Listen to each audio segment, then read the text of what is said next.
जय हिंद। छत्तीसगढ़ से एक बड़ी खबर निकल के आ रही है, जहां पे सीआरपीएफ के जवानों ने 21 साल पहले बंद किए गए राम मंदिर के दरवाजे खुलवा दिए हैं।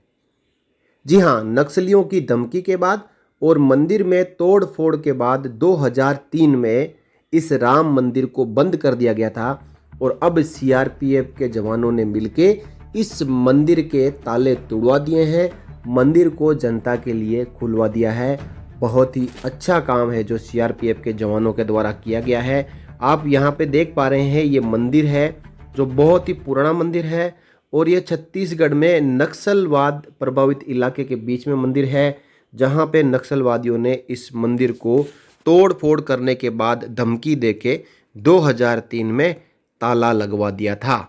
जिस तरह भक्तों ने लगभग 500 वर्षों तक अयोध्या में राम जन्मभूमि मंदिर के निर्माण का इंतजार किया, उसी तरह छत्तीसगढ़ के उग्रवाद प्रभावित सुकमा जिले के एक गांव ने केंद्रीय रिजर्व पुलिस बल के एक शिविर तक भगवान राम के मंदिर के दरवाजे खुलने का 21 साल तक इंतजार किया।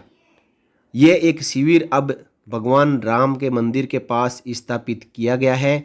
सीआरपीएफ के 74वें बटालियन कैंप की स्थापना के बाद सुरक्षा बलों ने केरल पेंडा गांव में उस मंदिर को फिर से खोल दिया है, जिसे 21 साल पहले नक्सलियों की धमकी के बाद बंद कर दिया गया था।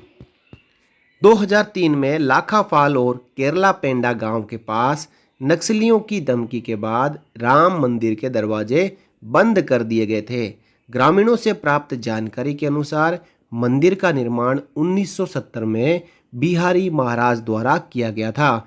निर्माण के लिए आवश्यक सामग्री लाने के लिए ग्रामीण लगभग 80 किलोमीटर की दूरी पैदल तय करते थे।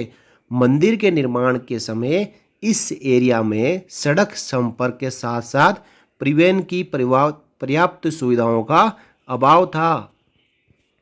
ग्रामीण भगवान राम के प्रति अपनी भक्ति से प्रेरित होकर पैदल दूरी तय करके निर्माण सामग्री लाए। स्थानीय लोगों के अनुसार मंदिर की स्थापना के बाद उनमें से कई लोगों ने मांस और शराब, साथ ही साथ जो महुआ शराब है, इनका सेवन छोड़ दिया था। चूंकि गांव के लोग अपनी धार्मिक मान्यताओं और आदतों के कारण खुद को हिंसा से दूर रखते थे, इसलिए 2003 के आसपास नक्सलियों ने मंदिर में पूजा करने पर रोक लगा दी, क्योंकि उन्हें गांव से समर्थन नहीं मिल रहा था। ग्रामीणों ने यह भी याद किया कि गांव में एक भव्य मेला आयोजित किया जाता था और इससे निकटवर्ती क्षेत्रों के भक्तों के साथ साथ अयोध्या के संतों की भागीदारी भी होती थी। जैसे जैसे नक्सली खतरा बढ़ता गया, मंदिर में पूजा बंद हो गई और मेला भी बंद हो गया। आखिरकार नक्सलियों ने मंदिर के दरवाजों पर ताला लगा दिया था। गांव के पास सीआरपीएफ कैंप स्थापित होने के बाद सुरक्षा कर्मियों ने उनका विश्वास जीतने और उन्हें मुख्य धारा में लाने के लिए मंदिर का दरवाजा फिर से खुलवा दिया है। अधिकारियों और जवानों ने ग्रामीणों के साथ मिलकर मंदिर के आसपास साफ सफाई भी की और मंदिर के दरवाजे खोले। देवताओं की पूजा के बाद सभी अनुष्ठानों और परंपराओं का निर्वहन भी किया। सीआरपीएफ अधिकारियों और जवानों के काम से प्रभावित होकर ग्रामीणों ने मंदिर खोलने के लिए उनका आभार जताया। 74वीं बटालियन के कमांडेंट हिमांशु पांडे ने कहा कि 14 मार्च 2003 को सीआरपीएफ का लाखाफाल कैंप खोला गया था और क्षेत्र के प्रभुत्व के दौरान उन्होंने केरला पेंडा गांव में जीर्ण शीर्ण हालत में एक पुराना मंदिर देखा। बंद मंदिर का इतिहास बहुत ही गौरवशाली है। साथ ही साथ कहा कि उन्होंने ग्रामीणों से प्राप्त जानकारी का हवाला देते हुए गांव ने यह भी बताया कि 2003 में नक्सलियों ने मंदिर को नुकसान पहुंचाया था और इसे बंद कर दिया था।